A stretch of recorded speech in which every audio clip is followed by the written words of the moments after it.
It all belongs. If you can't read all of our sweatshirt, well, two of our sweatshirt. You took your sweatshirt off. Yeah. You got up. It's fair. It's fair. San Diego. Which, note, we're going to have shirts available soon. But it all belongs. You see this? It all belongs. This is a thing that we say often around here at Sojourn. We say it with a bit of a chuckle when the buttons on our program here fire the wrong scenes during our live stream, or when our mics suddenly get muted and takes about 28 seconds until someone in the comment section tells us we can't hear you. We say, it all belongs. We say it with this idyllic casting of vision. When people in our community, they share their faith story, or when one of us shares our own unique ideas, knowing, of course, that it is but one of many different ideas, one of many different beliefs amongst our community, we say, it all belongs. We say it as like a helping of grace that we serve ourselves when we reflect back on previous versions of who we used to be, of how we used to think, or how we used to treat other people. We say, it all belongs. We say it to help normalize the tension that we can feel when two seemingly opposite realities coexist in the same space, and we can't seem to ultimately cast one aside. It all belongs. We say it as a shorthand way to try and name our values here at Sojourn as we pursue our mission of wholeness. We say it as resistance to this constrictive approach to religion that utilizes gatekeepers to say who's in and who's out, and that uses statement of beliefs to determine which team you're on. We say it because honestly, it feels good. It feels freeing. It feels wide open to those of us who have experience in other contexts where specific people and some types of lifestyles and particular ideas and beliefs most certainly do not belong. So we say it all belongs here at Sojourn because honestly, in a world full of no's and a world full of judgment, we'd kind of like to be at least one consistent place in your life where you can receive yeses and acceptance. We say it all belongs when Pastor Colby employs redundancy and repetition to over-explain something, causing the whole introduction to take up like 1/3 of the talk. It all belongs.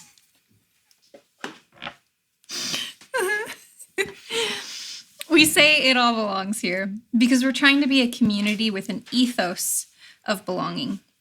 An ethos is the fundamental character or spirit of a culture. It is the underlying sentiment that informs the beliefs, customs, or practices of a group or a society. And so belonging is the spirit of our culture. It's the underlying sentiment that informs everything else that we do here. Belonging is the reality that every living thing is connected to every other living thing. Belonging is the heartbeat in your chest and the breath in your lungs and the life that we were all given. It can't actually be taken away from anyone because it's a reality beyond this one, before it, and stitched into the fabric of our being. And so when we say that we are creating and tending to an ethos of belonging, what we're saying is that we're trying to honor a sacred reality that already is. We've found something to be true. We've uncovered a truth about life, belonging, and now we're trying to live like it, like we actually believe it. We're not trying to make you belong. You just do belong, and we're trying to act like it. What we do here in this space, it doesn't make everyone a loved child of God. Yeah.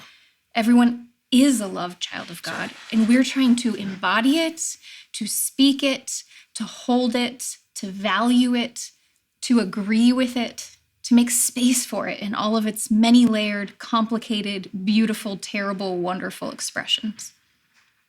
When we say it all belongs, it's shorthand for everything is sacred, and yet we walk around acting like only some things are. And so here in this space, we want to flip that script and actually live like every piece of us is a spiritual encounter with love itself. This effort that we make here at Sojo to have an ethos of belonging, that effort, it doesn't sit on a blank canvas. or exist in a vacuum, you might say. Our efforts toward belonging exist inside of a larger society whose efforts are quite contrary.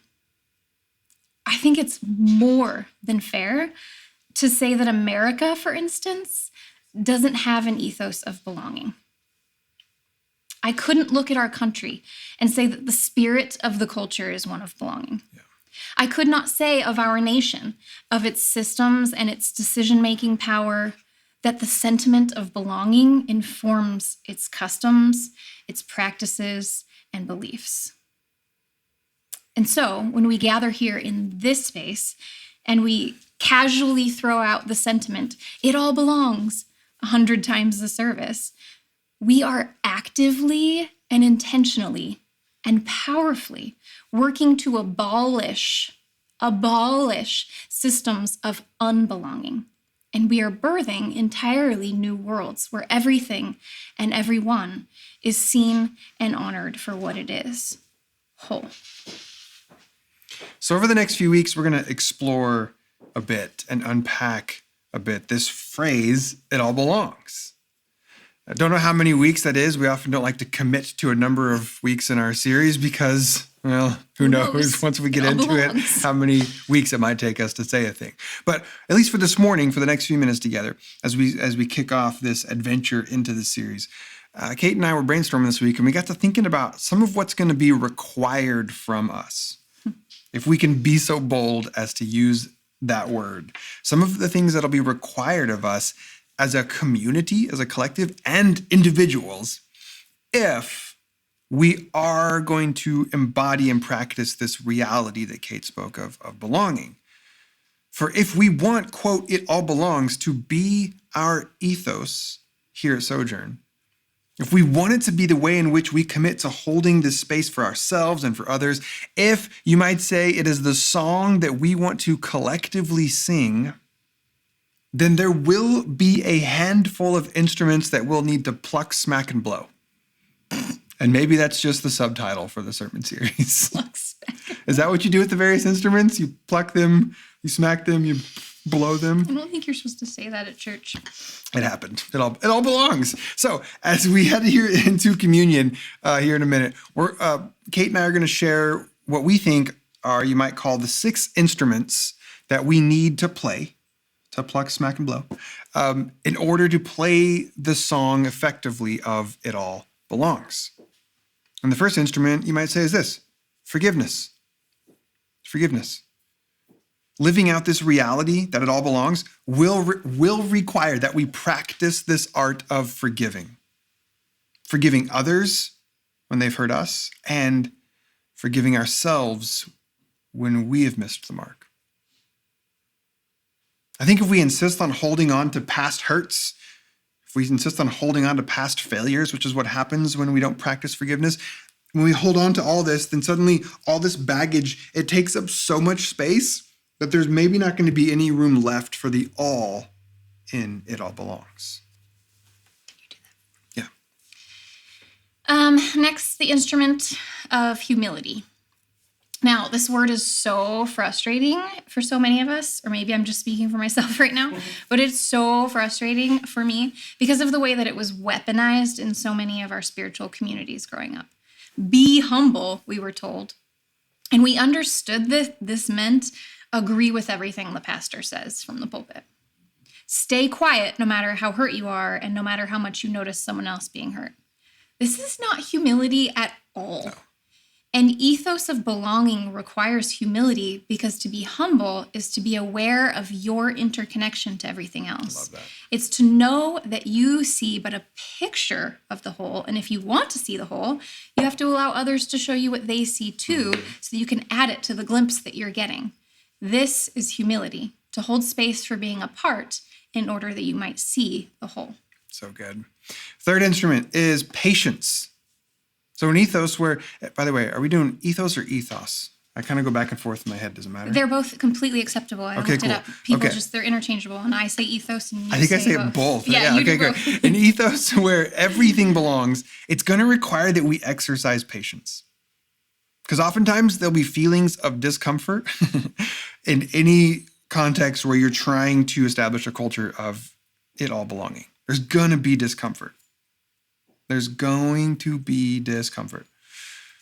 If we were to return to this instrument in the band metaphor that we're going with here, you can imagine a bass player plays, the low notes. Boom, da, da, boom, da, boom, ba. So the bass player might really struggle to see the value or the purpose in having a cello in the group.